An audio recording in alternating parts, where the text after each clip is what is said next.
Sa lahat ng nakilala kong pinakamalinis ito si Alvin Aragon ata 'to, yung dati sa ano, sa Survive ano yun, Starstruck.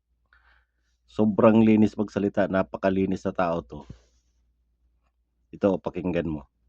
Kung bakit si IZ, ito kasi nag-trending yung umakyat siya sa stage. Aakyat lang sa stage. Yun yung nababasa sa comment. Oo, aakyat lang sa stage, kailangan pa ipag-pray. Tapos sinasabi nila, controlling ako, pala desisyon ako ang boss. Hindi, may gobyerno kasi sa family. The husband must take the lead. And ang leader ng husband, ang Panginoong Jesus. And I read the word. And I see, actually, nire-respeto niya yung leadership ng husband. Lahat ng babae dapat ganun.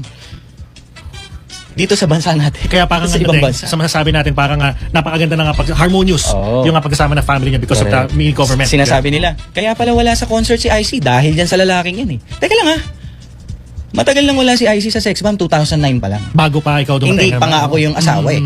Sino ang nagpa-resign sa sa Sex Bomb? Ang Panginoon nung naging Christian si IC. Pina-resign ng Lord. Sabi ni Lord kay IC, come follow me, I will make you fishers of men. Nag-obey si IC doon. Kausap niya si Joy Cancio. Sabi niya, Ate Joy, magre-resign na po ako sa Sex Bomb. Sabi ni Joy, bakit? May problema ba? Relationship? Hindi po. Pera? Hindi po. Eh ano? Sabi ni IC, yung pangalan po namin, yung damit po namin, at yung sayaw namin. I-explain ko, ano bang mali sa pangalan? Sex Bomb. Ano ba yung sex? Iisipin lahat ng bata. Ano yung sex? Sex is actually created by God na ginagamit ng husband and wives, not girlfriend, boyfriend. At hindi dapat isipin ng bata agad yun. So, medyo, alam mo yun, iwas doon.